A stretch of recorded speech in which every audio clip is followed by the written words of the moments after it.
Yeah, finally. We're like, I want to apologize for this, for starting very late to our esteemed audience. You guys have always been here for us. So I want to say Happy New Year to everyone again at the same time on this timeline. It's a pleasure to serve. It's a pleasure to be here. It's a beautiful day to be alive. We want to say thank you to Jesus for keeping us alive. My name is still Adetitu Afolabi, the boss lady of Wellness Healthcare Group. I'm a wellness coach and I'm a pharmacist by training.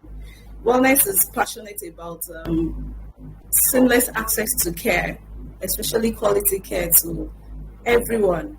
And this we do very well on our HMO platform and on our pharmaceutical stores, bringing well-being to the people of Nigeria. This webinar is also another platform to promote the general well-being of the people, and that is why we come every month to share knowledge from experts on how to live our life and how to enjoy living.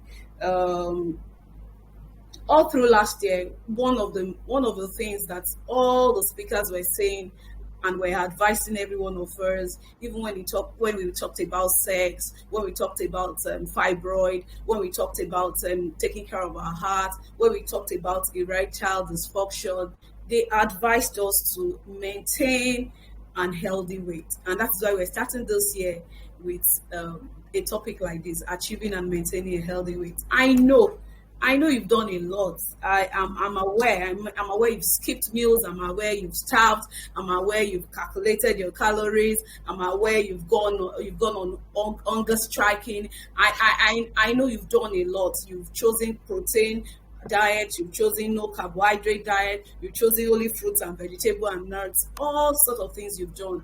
And yet you still feel frustrated. I know some of us even think that only exercise could do it, and you spend several hours at the gym and nothing seems to be happening. So we have a doctor in our midst, Dr. Moni Adanijo. She is not just a medical doctor, she's a cardiologist. She's someone that is passionate about weight gain and achieving a balanced weight.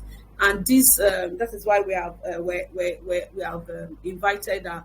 She does not just preach, she practices and preach what she practices.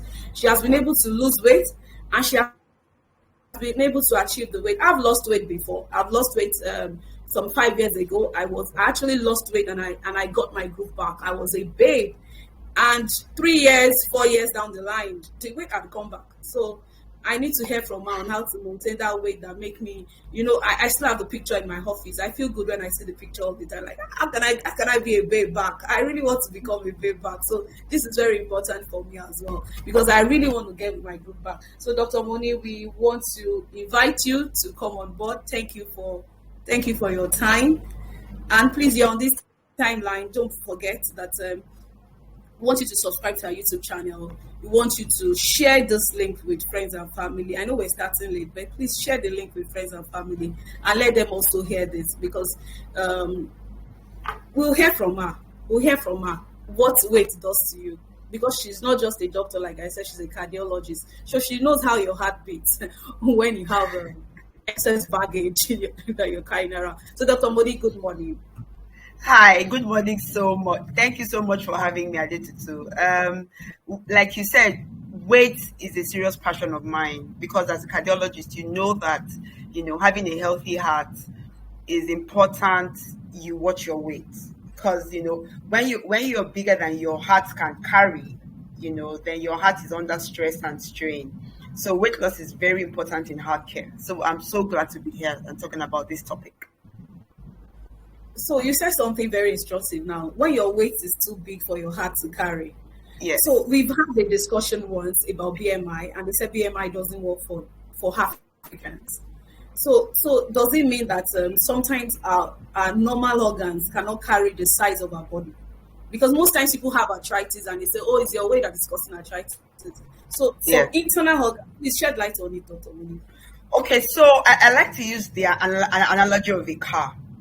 So your body was made for a certain weight. So take, for example, you take the engine of a Volkswagen and you go and put it in a tipper lorry. That Can engine cannot carry the lorry. Exactly.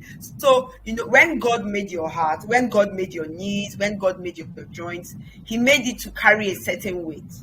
Now, when you now add extra weight to it, of course, those organs will be stressed. They will be carrying more than they should, and they will complain. So, for me, weight loss is not about looking nice. Weight loss is not about the way you look.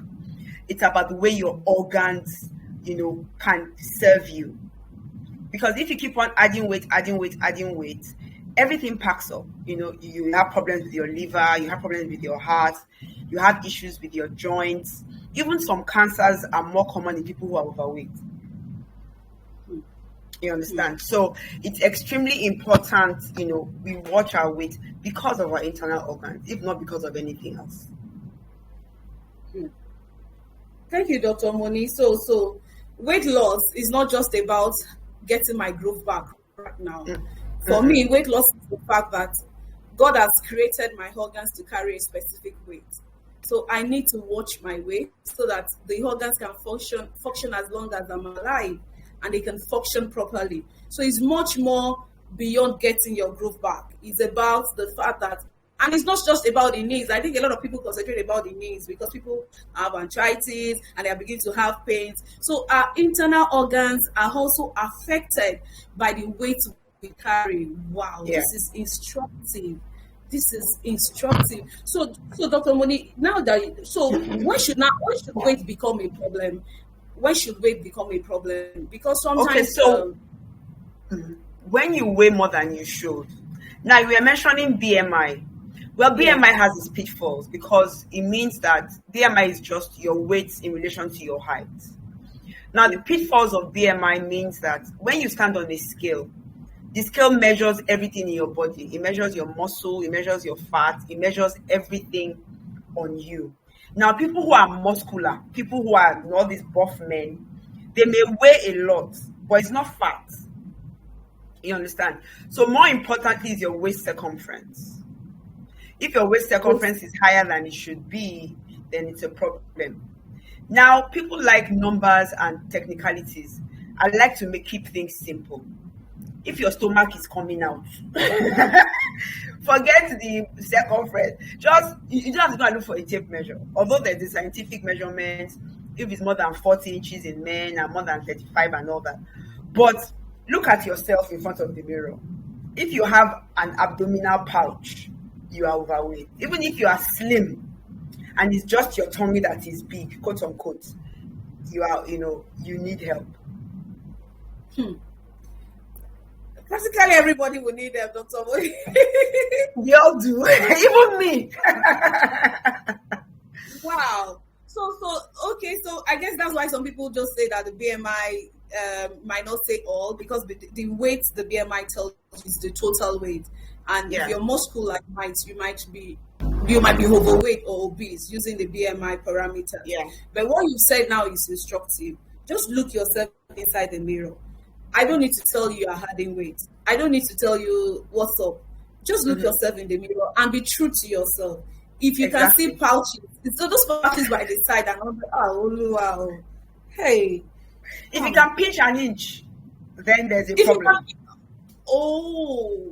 For some people, you can pinch a whole foot.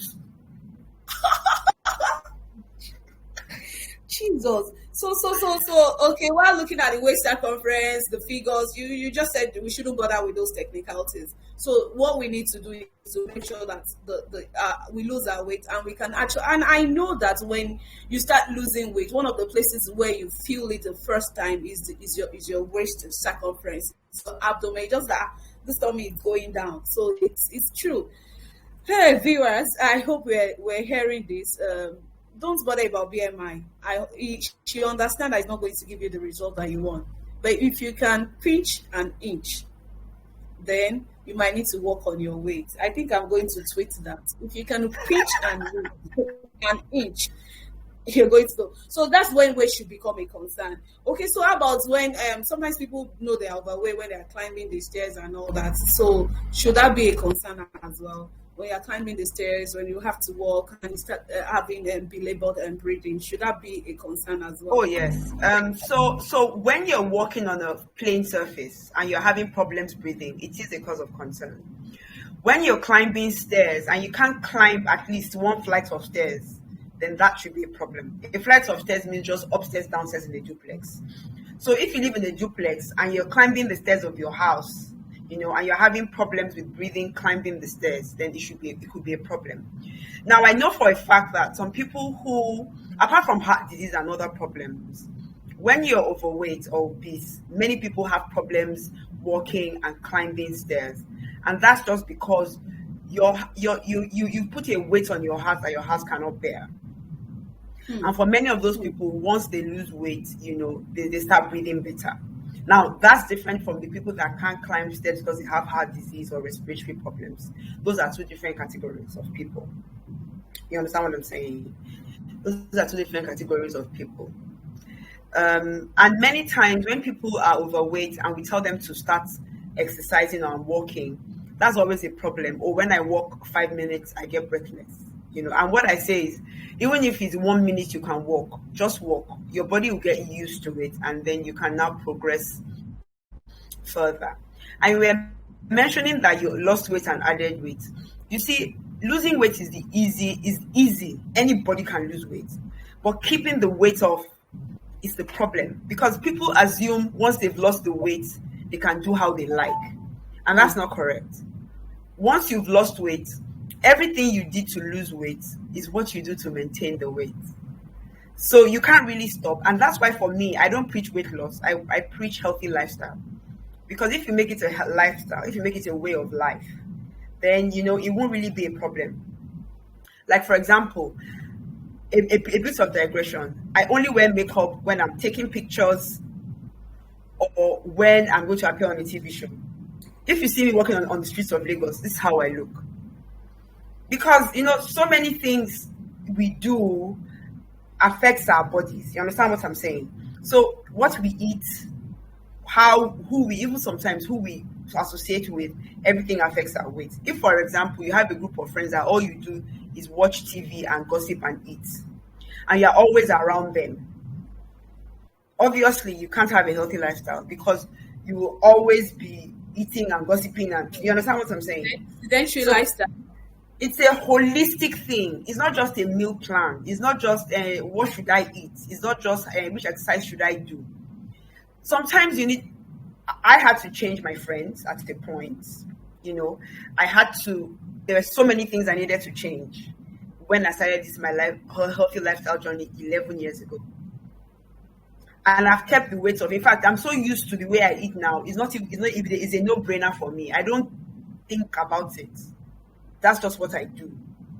So that's why you gained all that weight after 4 or 5 years, because you went back to the Jai lifestyle. And Right.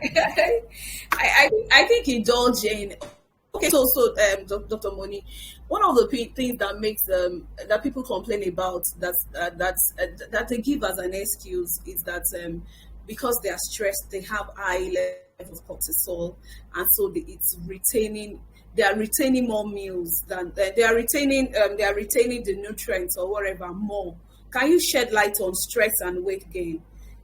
oh And yes, sometimes these people are stressed and they're not. It's not as if they're eating as much, but they still realize that they can't share the weight. Can you please? okay, shed you're light on right. Now, when you're stressed, the body releases. There are some hormones called stress hormones. Okay, and you're right. Cortisol is one of them. Now, what does cortisol do? Cortisol actually helps you store fat, and you store fat around your stomach when your cortisol is high. Now, cortisol reduces insulin function. So when you have high cortisol, your blood sugar goes up. When your blood sugar goes up, your body stores the excess blood sugar as well as fat. Okay. Now, when you're highly stressed and you don't sleep, you will add weight. Hmm. So we need to find a way to control our stress. And I always tell people, stress is not what is happening to you. Stress is how you react to what is happening to you. So 2 people can be in Lagos traffic, and one person is relaxed and the other person is stressed and her cortisol is going haywire. Okay. But the other person is, okay, I'm in traffic. I can't do anything about the fact that I'm in traffic. So what can I do now? I am here. Okay, let me listen to an audio book. Let me try and see if I can plan my day. Let me try and catch up on calls that I haven't made in forever. So that person is managing their stress, while the other person is screaming at the okadas and shouting at everybody. That person's stress levels are high, cortisol is being released, and the person is at risk of not just weight gain, type 2 diabetes, hypertension, high cholesterol, and all these things. Another thing is join. Okay. So for everyone that is giving excuse that stress is one of the reasons why they're gaining weight. So Dr. Modi is telling us that it's not the stress that is the problem, but your response to the stress. And she's also warning us that that stress that you are giving as an excuse does not stop at just that stress. With your increase in cortisol level and sleepless nights, you are going to be having exposing yourself to more risk of diabetes, high blood pressure, and every other thing that comes with that high stress level. So if you're in Lagos or anywhere in the world, and the kind of work you do and maybe the kind of routine you have, you believe that is the reason why you're gaining weight. She's saying it categorically that it's not what you have to do that is the problem, but it's your response to what you have to do that is the problem. And it's better you check those responses, because those responses are some of the reasons why you are gaining weight and you're not able to achieve the right weight for your body. And remember, the organs of our body are more affected, not just our knees. I think that is what I want people to take care of, to put in consideration. So Dr. Moni, so a lot of people have a lot of things on the internet. Take pills. Some people are saying to take pills. Some people are saying don't eat carbohydrate. Some people are saying eat only protein diet. Some people are saying that you skip meals, you fast and all that. Even though everybody has agreed that you should take breakfast. But there is this intermittent fasting, all kinds of programs. And we have people that have done all these programs and they are not progressing in any way. They are not, you said losing the weight is cheap. Now they are not even losing the weight. So we agree that losing the weight is cheap. I agree, because I've lost weight before and maintaining is hard work. But now people are not even losing the weight. Nothing is coming down. They are doing exercises, helping themselves, starving. So what could be the problem? It's a frustration to an average person. Honestly, between you and I, many people don't understand the physiology of weight and food. Now, I always tell people, think of your body as a bank account, right? Let's say I open an account for you today and I put in 10,000 naira today, right? And every day you add 2,000 naira and you don't take out anything at all. The bank account grows, right? Now, if every day, instead of 2,000, you add 1,000, the bank account will grow, but not as much, right? Yes. Now, if you keep on adding 1,000 to your 10,000 naira every day, but you now keep on, apart from adding 1,000, you also deduct 1,000 or deduct 1,002. What happens? Your 10,000 naira over time will reduce, because if you are putting in 1,000 and removing 1,002, a time will come when the money will be getting lesser and lesser and lesser, to the point where there's no money in the account again. Yes. That is how your weight is. Now, if you consume more than you burn, you will add weight. Even if you think you are not eating much, you are eating too much for your body. Now, if we don't do any exercise at all, if we just sit down or sleep all day, we still burn some calories, because the body needs energy to keep you alive. So everybody has a basic rate of calorie burn, right? Now, if you eat the same level of food as your basic level of calorie burn, then your weight is maintained. If you eat more food than your basic level of calorie burn, obviously you would add weight. But if you now use exercise to increase your calorie burn, then you burn more calories. Now, the problem people have is people think they can eat what they like when they exercise. And that's not correct, because exercise doesn't burn that many calories. Now, for you to lose weight, it's 70% what you put in your mouth and 30% your exercise or your activity. So you can actually lose weight without exercising. But I preach exercise for heart health. So for me, the exercise you're doing is not to lose weight, it's to keep your heart healthy. And eventually you burn more calories, and then that will help. But most importantly is what you eat. Many of us eat too much food. Ah, really? For Really? example, for example, nobody has any business eating more than 2 slices of bread for breakfast. Are you kidding me? Exactly. And most people say, oh, no, I eat 4. Some will say, oh, I eat 6. Some will say, I eat the whole loaf. You are eating too much food. Any carbohydrate, oh, you are laughing. I've just broken one table, Abby.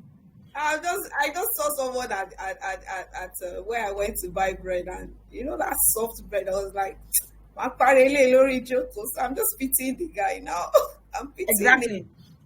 Any form of swallow or any form of carbohydrate that is bigger than your fist. See my tiny fist is too much food.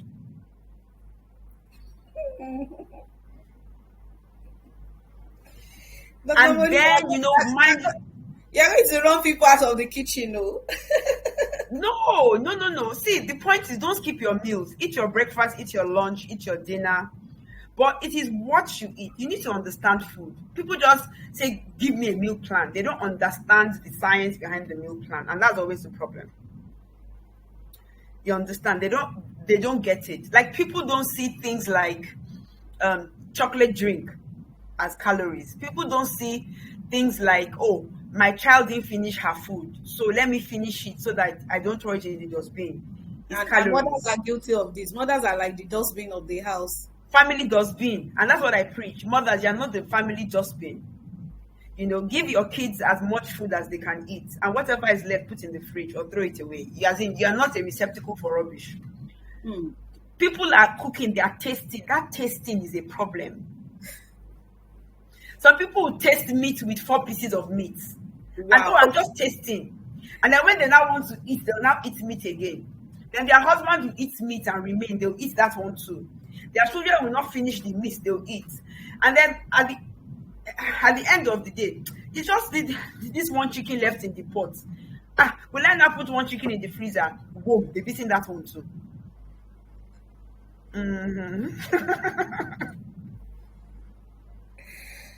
So Wow. these are the issues. Okay, so you've said something now about the carbohydrates. How about the protein? There's some people that just preach you can eat as many protein diets you can, and some people do all that, and they still don't lose weight. But I know that protein still has some calories as well. So Yes. So everything you put in your mouth has calories. Apart from water. Okay. Every single thing you put in your mouth has calories. Every single thing you put in your mouth turns to sugar, and sugar is stored in the body as fat. So everything you eat. Now, even though you are on a protein only diet or a high protein diet, you still cannot eat all the protein in the world. You still need to watch it. Quantity is always important, and many times quality. So the quality of protein you eat is also important. So we will choose lean meat over fatty meat any day. You understand what I'm saying? We'll pick complex carbohydrates over simple carbohydrates. Now, what is complex carbohydrates? Things like rice, unpolished rice, and things like that. Our good old gari, those are complex carbohydrates. Simple carbohydrates are things like white flour, things like sugar, all these things are simple carbohydrates. Now, lean protein, things like chicken breast, meat without any visible fats, fish, all those are, good protein. Plant proteins as well, things like beans, lentils, and things like that are really good protein. So it's not just the quantity of the meals, it's also the quality of what you're eating as well. Those two go together. I think you've answered a question about the Nigerian meals that people can play around with. So there is a problem with looking for meal plans outside Nigerians. There's a problem. Okay, some people say Nigerians we eat with carbohydrates instead of our food are named by carbohydrates, eba and eba and vegetable soup. Amala. Mm-hmm. But for the more developed countries, they name their food based with the proteins. The protein is the first thing, then the carbohydrates aside.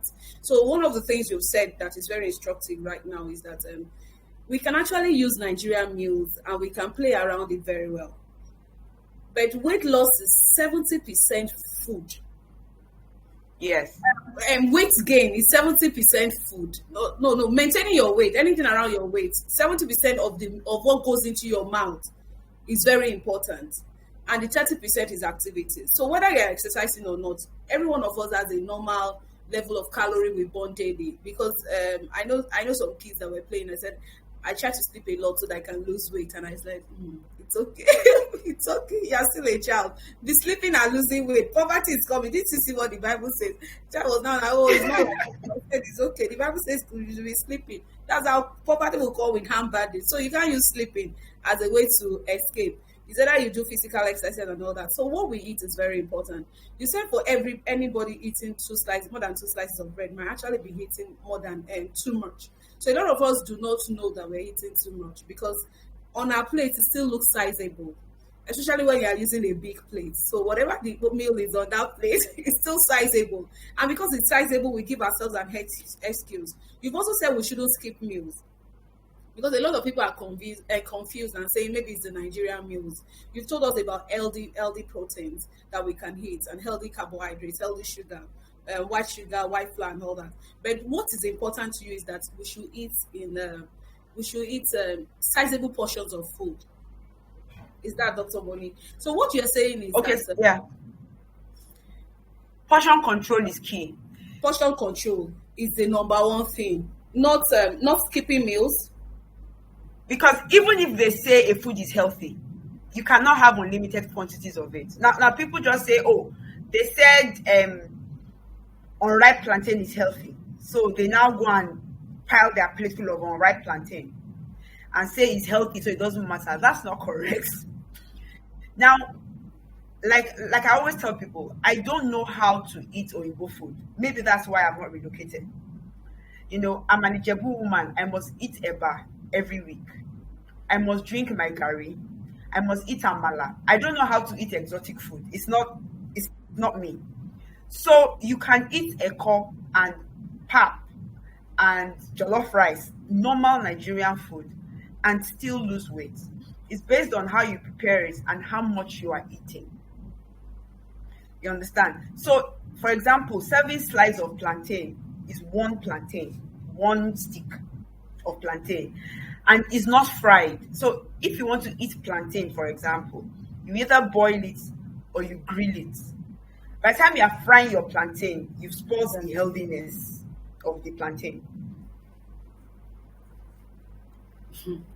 You are giving us a side job to Dr. Moni. You are giving us Exactly. so we should boil our plantain or roast it. Or roast it.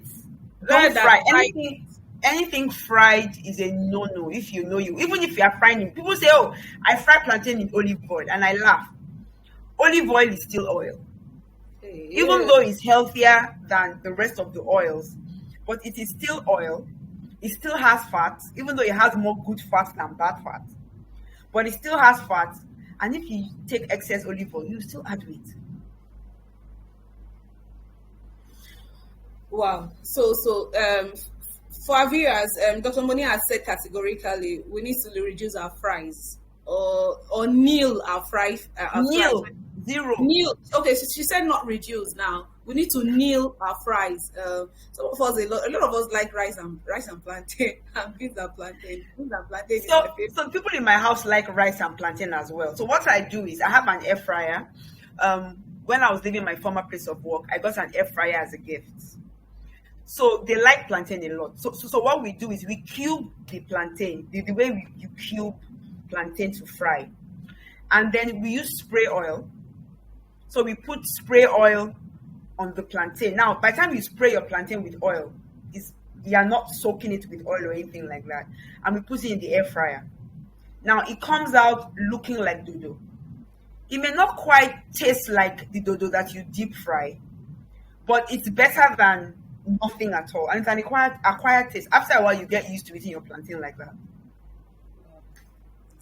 Okay, so Dr. Bonnie, tell us about intermittent fasting. It's another thing that is being preached all over the world. If Okay. you go on your phone, there are so many apps telling you about intermittent fasting and all that. Tell us how that works. Okay. So intermittent fasting just means that you don't eat for some hours in a day and you eat for some hours in a day. Now, the bottom line of this intermittent fasting is still that you're consuming less calories. Okay. Okay.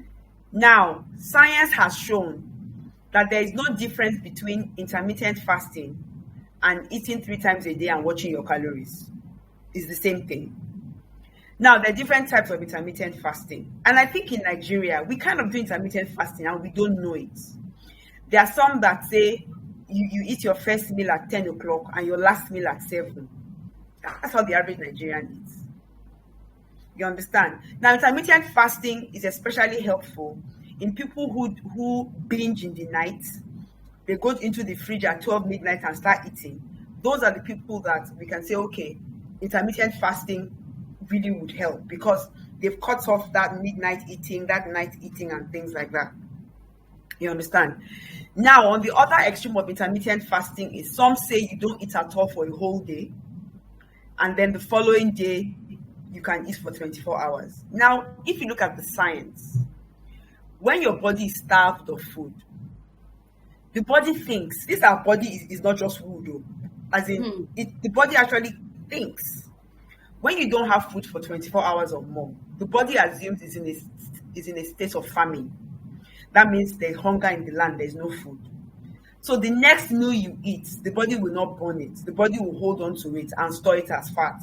So that by the time, you know, The famine starts again. It will be exactly. taken So while, everything we do, we need to read and apply sense. Mm. While the intermittent fasting of 16/8, meaning that eat for a certain number of hours in a day and then do 8% hours in a day, that one makes sense because it means that you cut off all your binge eating at night, you cut off all those things. Yes, that is, that can help you lose weight. However, even if you're doing intermittent fasting, when you break your fast, you cannot still eat a bucket of eba.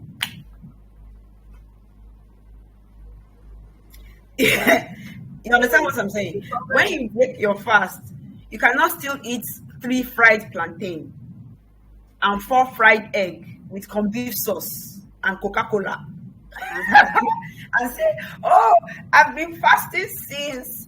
Let me treat myself. So I'm going to fry a whole bunch of plantain and fall inside it." You've negated whatever it is you gained when you fasted. Wow.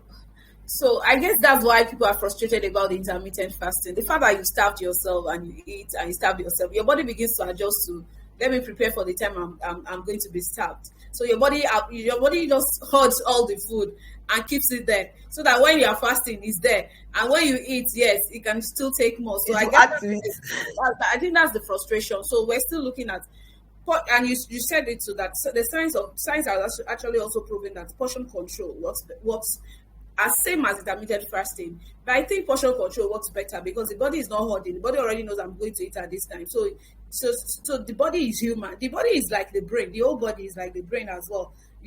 As you are planning, the body is also planning for you as the food that is coming in. Exactly. And the body's main job, right, is to keep itself alive. The body doesn't care whether you are going for beauty pageant next week. Its own job is to keep itself alive, not to die. That's the job of it. And every cell of your body thinks.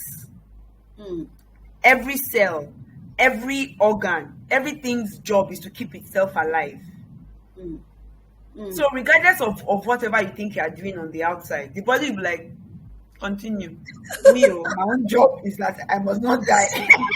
I must keep you alive. Really, I like this perspective. Every cell of our body fights to keep us alive. That's when if there is a cut, there's some systems that quickly make sure that blood stops because they have to keep you alive. So when you start starving yourself, your body also understands that this person wants to kill himself. So the moment they see food, they quickly hoard it that they don't know when the famine is. And while they're holding those meals and making sure that those meals are there, you're not going to be losing any weight. And that's why portion control is one of the things you're saying. You've also told us that Nigerian food or whatever food is okay.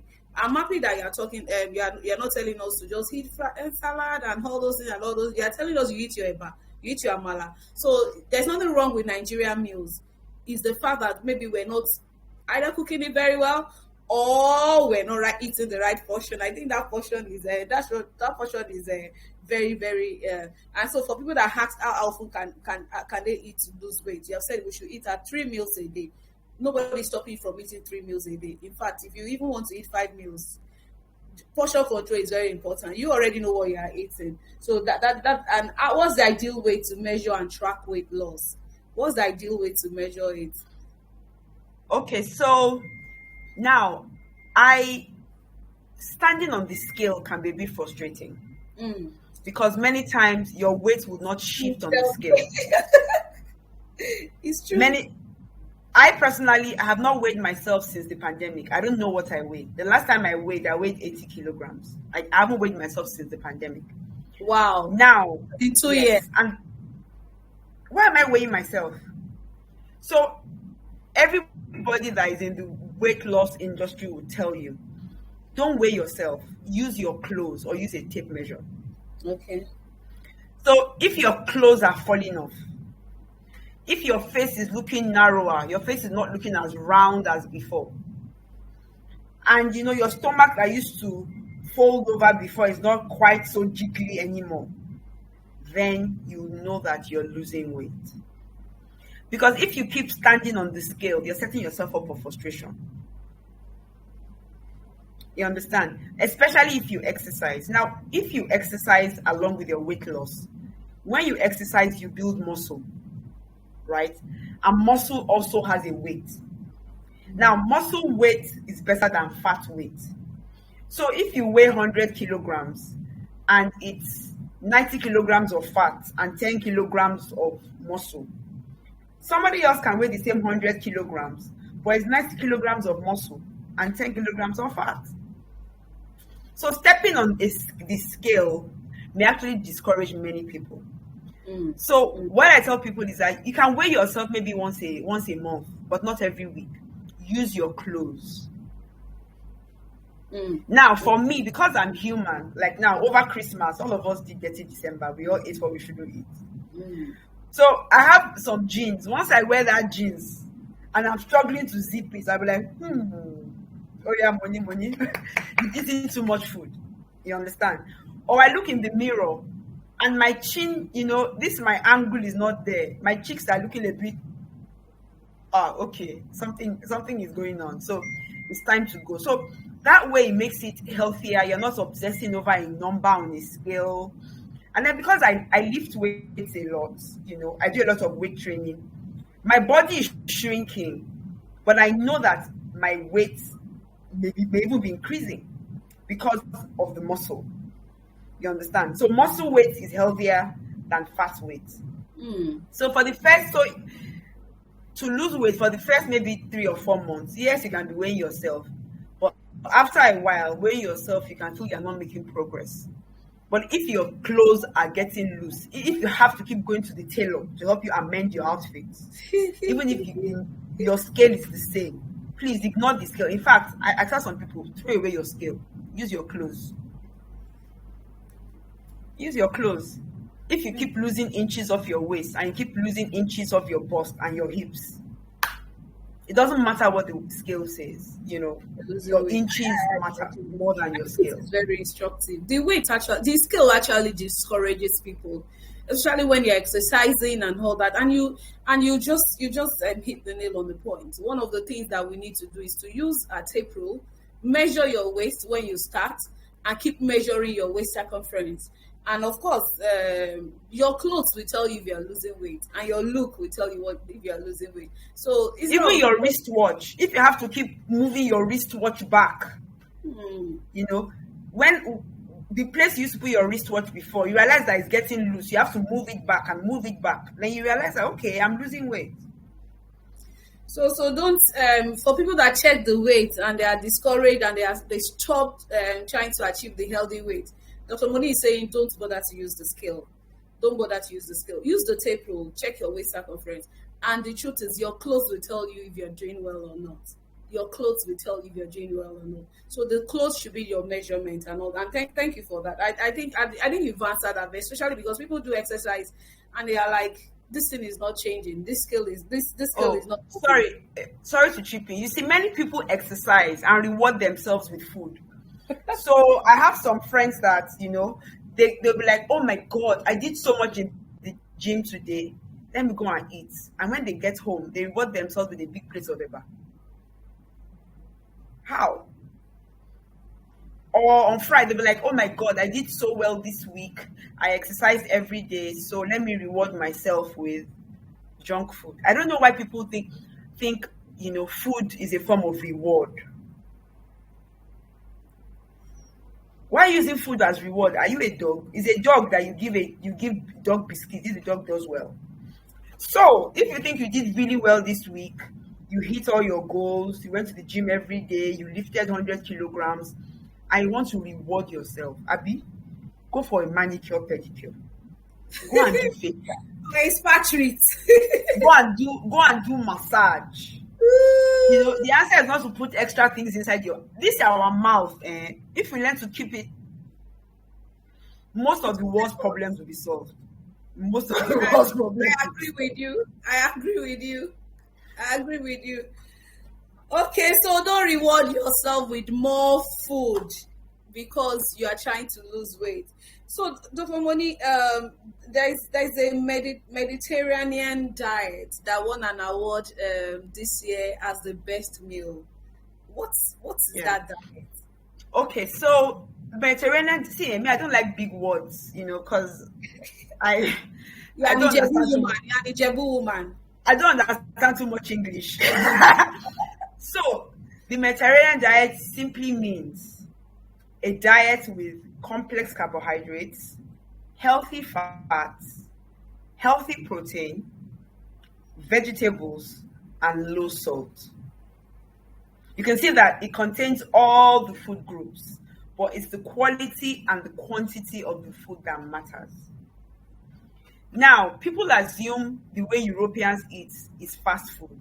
They assume all the burger joints is European food. It's not. The real way they eat a small portion of carbohydrates, maybe pasta or rice or spaghetti or potato, lean meat, so maybe chicken breast or fish, or lean beef, and then a whole load of vegetables. They always eat. There's always a salad on their plate, and the salad makes up most of what is on their plate. Okay, small amounts of salt, and then in the Mediterranean, their staple oil is olive oil.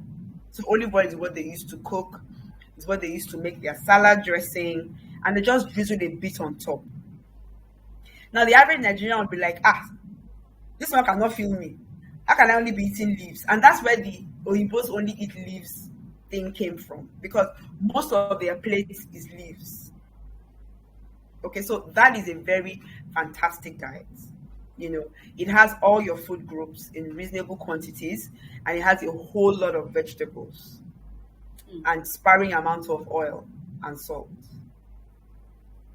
Now, that is the diet for people that have health conditions as well. So, if you're hypertensive, if you're diabetic, if you have high cholesterol, that's how you need to be eating. And we can replicate that as well in our Nigerian food. So, you mentioned eba and efo now. So, what is efo? Efo is spinach now. What is Yes. edikaikong? Edikaikong is water leaf and pumpkin leaf. Yes. You understand? So, when you get your plate and you want to dish your meal, make half of the plate your vegetable soup. Okra, let it be half of your plate. Eforiro, let it be half of your plate. Edikaikong, let it be half of your plate. Then the remaining half, divide it into two. You can put your lean beef or your chicken without the skin, or your fish, on one half of that half. That's the quarter. And you now realize that what is left will only fit a little bit of carbohydrate. So whether it's your amala or it's your fufu or whatever, you understand. So, and then of course the amount of oil you use to cook your vegetable will not be much, the way the Mediterranean people eat it. And then the amount of salt you put in your food will not be much, because people say, oh, food in European food is bland. Yes, they don't put too much salt. You know, so you are replicating Mediterranean diet in Lagos with our local food, or if it's agidi you want to eat, one wrap of agidi with your vegetable and your protein. So it's everything can be replicated with Nigerian food. Thank you. And then you see people talk about healthy salt. There's nothing like that. I've not even had that before. Okay. So people say kosher salt. Oh, I don't use regular salt. I use pink Himalayan salt. Some will say I use kosher salt. Some will say I use all kinds kind of funny salt. Some are pink, some are blue, everything is salt. Everything is salt. So, and then because everybody's trying to live healthy, all these people that make these different versions of salt, they'll now label it healthy salt, healthier than regular salt. Everything is marketing gimmick. Salt is salt. Salt is salt. Dr. Wadi, okay, tell us about this. We understand the part of Mediterranean. So for people that have read that Mediterranean diet, you can also replicate in Nigeria, and so you've given an exposition on it. Just a normal diet, and lower salt, little carbohydrates, more vegetables, and all that. And for those of us that make our vegetable soup, and we want oil, I know people. There's that song that asaro to shake rewe. That's the worst kind of asaro. So you want the oil to be visible in your food. She's saying that you have to see your oil. You have to reduce it if you want the oil. You mustn't see your oil. By the time you are seeing oil in your food, it's too much oil. Okay, thank you very much. And it's good that it's coming from a woman cooking. By the time you are seeing oil in your food, it's not good again. It's not good enough for you. So we need to reduce our oil. We need to reduce our salt. Mothers that have to cook, people that have restaurants and all that, please. Those are some of those things affecting people, because a lot of people eat out now. And they eat all kinds of things. So all those weight loss program, pills, all those things, what can you say about them? Okay, so these what can you say about them? Weight loss pills don't work. I will say it again. Weight loss pills do not work. Instead, they have horrible side effects. Okay? I have personally used two types of weight loss pills before. You are a pharmacist. I've used Acarbose before in the beginning. So initially, when I was trying to lose weight, I was like the average person. I like food. I love eating. So I didn't want to, reduce my portions. And as a doctor, I understood the science behind the pill. Like, okay, let me go and try it. So I used Acarbose once. When that didn't work, I used Olistat. Okay. Now, the problem is that you have lots of diarrhea, a lot of farting, I couldn't use the bathroom outside my house because of the problems of the pills. I said, this is on air, so I don't want to sound gross, but you know what I mean. Yeah. I couldn't use the bathroom outside my house. I couldn't wear white dresses or white trousers. It was just a horrible experience, and I still did not lose weight.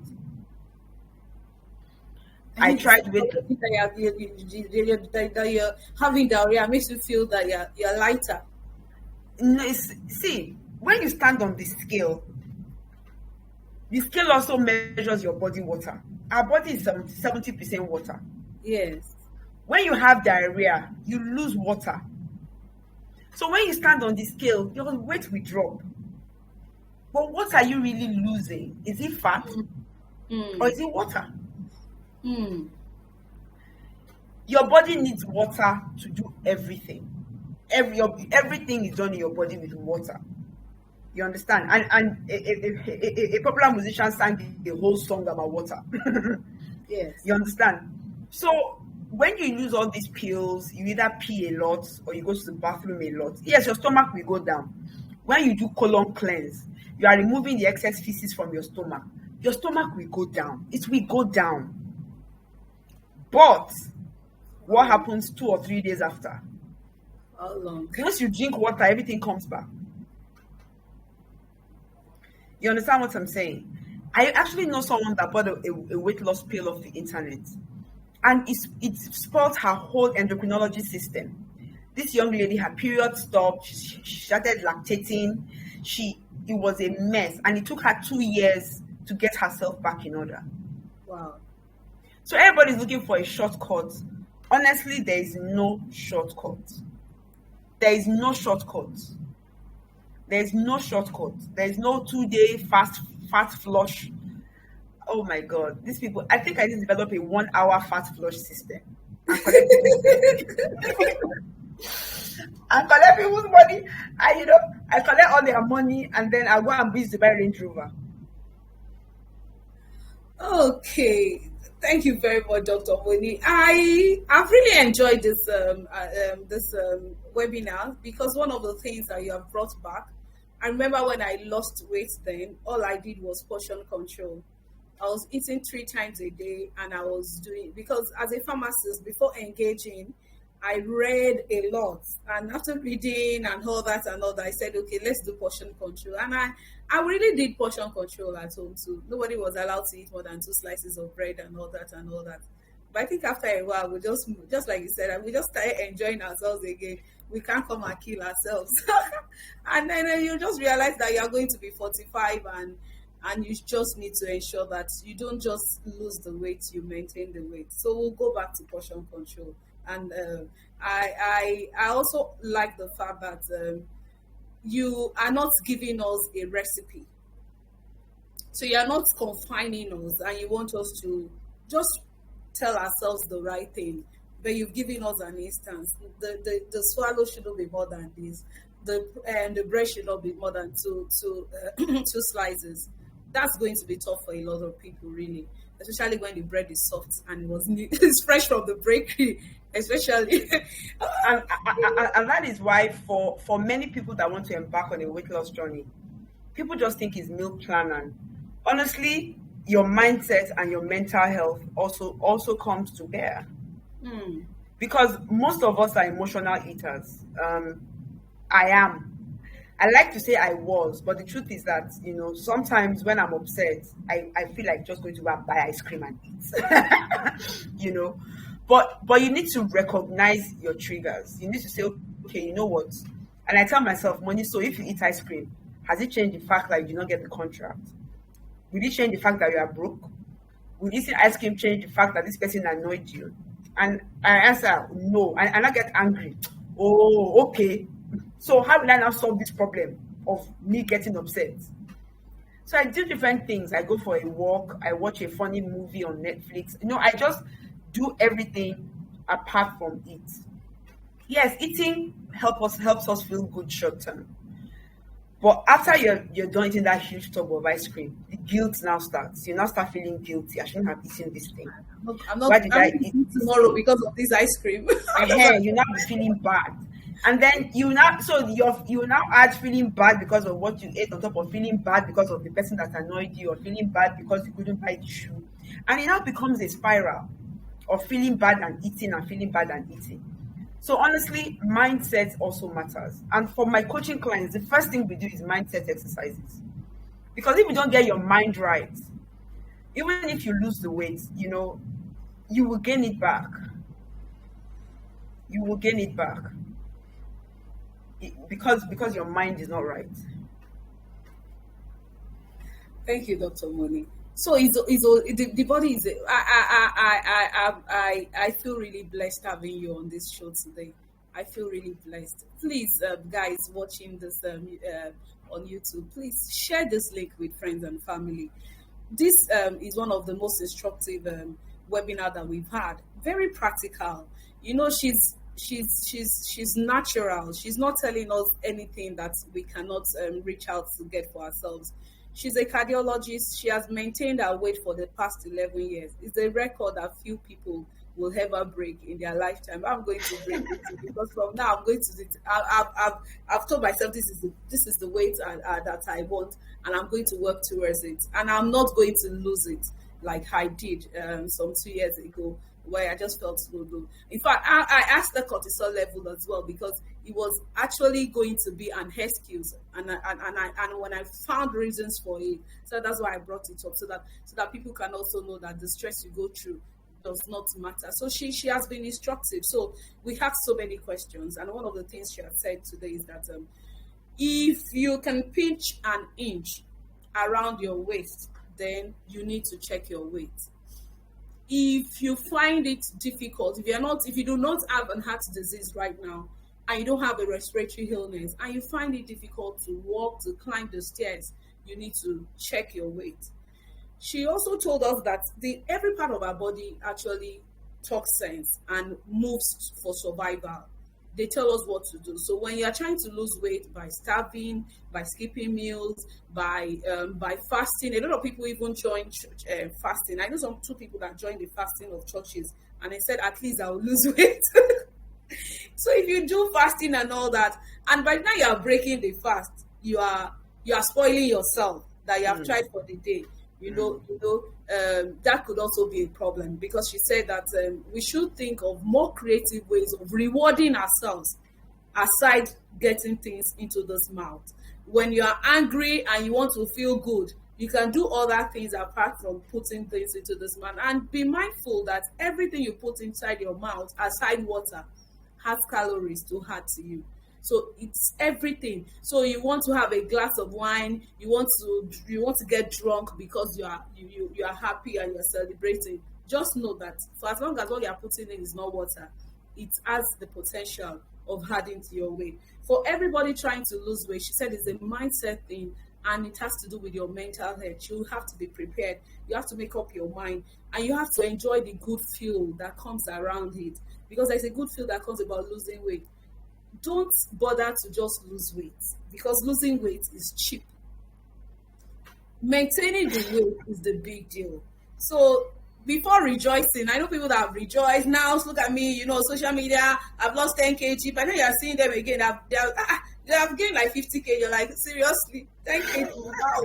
So don't be too emotional about just sharing to the world. See how you could maintain your weight. And one of the ways we can actually maintain our weight is portion control. All those meals, all those things they tell us, do this, fly up, go down. Don't forget that losing weight has to do with 70% of what you take in and 30% of your activities. She advises on exercise, not just because she wants you to lose weight, but because exercise is good for your heart health. So for your heart, exercise is good. Your internal organs are more affected by your weight. So God has created a weight for you, for those internal organs that He created. So be mindful of the fact that it's not just your knees that will have issues. Your liver, your kidney, your heart, and all those things God has put into you are also crying for help if your weight is increased. So we have to be mindful and see it as an holistic thing, because every part of your body is fighting for survival and is fighting to stay alive. So fight hard to make sure it works. So thank you, Dr. Modi. I don't know what else you want to tell us today. And please, just tell us one more thing. I think I've tried to go through everything, but one more thing that might be. She talked about fries. Those of us that like beans and fried plantain. Those of us beans and fried plantain. In fact, I can eat fried plantain every day. Me. Plantain with vegetable, plantain with beans, plantain with, I just love it. So I'm going to share this with my brothers too, because we always tell ourselves we're a plantain family. I like Dodo liver. So maybe that's one of the reasons why we're not getting as much result as we want to get. So I'm going to share this with them. So Dr. Moni, please tell us, just say we are just a few minutes to the end of the webinar. Just tell us. Okay. So you've done a fantastic summary of what we talked about. But what I want to remind people is, you see, People lose weight for the vanity and the optics of it. People want to lose weight because they want to look good. But more importantly, you need to watch what you put in your mouth because of your organs. Now, every year, 18 million people die of cardiovascular disease. I say this all the time. All over the world, 18 million people die from cardiovascular disease, heart attacks, That's less strokes. than death from COVID right now. COVID care. COVID doesn't even come close. Yes, that's Yeah. And the interesting and sometimes frustrating thing is that 80% of these deaths could have been prevented if people made better choices. So eating healthy and shedding weight is not just about you want to wear that nice pair of leggings, you want to wear that beautiful dress. For me, it's more than that. I don't care how you look. What I care about is your blood pressure, your blood sugar, how are your organs faring? Because whether we like it or not, the way we look on the outside affects what is going on the inside. People tend to forget that there's something inside your body. People just look at the outside. So weight loss, healthy living, a healthy lifestyle is not just about the way you look. It is more about what your organs are doing so that your organs can serve you for longer and you don't become a statistic. You don't become one of the 18 million people that die every year from heart disease. every year. Because we're seeing younger and younger people with diabetes, cholesterol, hypertension. And when you take a lifestyle history, everything boils down to their lifestyle. Everything boils down to their lifestyle. Overeating, not exercising, drinking too much, cigarette smoking. So please, weight loss is not just about fitting into a size 8 dress. It's more about what your organs are saying. And that is why even how you lose weight matters. Because you cannot now enter a size 8 dress and go and have kidney failure. What's the point?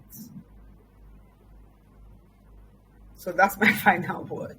Thank you, Doctor. Thank you, Doctor Moni. So, guys, she just said it. It's not just about the looks. It's just. We shouldn't just think about the pretty aspects of losing weight, the 6 packs, the flat tummy, the fine, beautiful dress, and all that. Yeah, they're cool. It gives us good feeling. But most importantly, we need to be mindful of what sustains that outlook, and those are your internal organs. And so, even if you want to lose weight, make up your mind to lose weight because you want your internal organs to sustain you for whatsoever purpose you have to achieve on that, for whatsoever dream you have, for whatever, even if you, and she's saying it that don't even bother to do it drastically, because while doing it drastically, she has warned us now, while doing it drastically, you might hurt some organs in your body. So gradually, slow and steady, like the tortoise that won the race, is one of those ways. And those are the ways to actually maintain it as well. Because when you grow into it, it becomes a part of your life. And you can actually achieve, and not just achieve, and maintain that healthy way. So she has told us, achieving is cheap. Maintaining is the big deal. So I want to see a lot of people give us testimony at the end of this year saying they listen to this portion control, they adhere to it. And right now they are feeling good with themselves because they are not just looking better, but their internal organs are saying thank you to them. So I want to say thank you to everyone that has joined us. Thank you for your time. Thank you, Dr. Moni. I love this. And for everyone that's asking me, how do you lose weight this year? I told them, watch this webinar. I'll share it with them as well because it's more about portion control. You don't need to buy pills. You don't need to enter into any program. You don't need someone to tell you this is the diet to eat and all that. These things are basic, and all we have to do is to make up our mind to do it. So thank you, Dr. Moni. For friends and family, for every one of us on this timelines, please share it with friends and family. Follow us on our social media posts, like our pages, subscribe to this YouTube so that you can know what else we're going to talk about. Next month, we're going to be talking about, does eating sugar really cause diabetes? That's what we want to talk about. Does eating sugar really cause diabetes? So we're going to talk about it. So don't forget to subscribe to this channel so that you can be prompted for next month. Thank you very much, Dr. Moni, and thank you You're everyone. welcome. Thank you for my guys making sure that this happened. I love you all. Bye. It's a greater year for us all. Bye.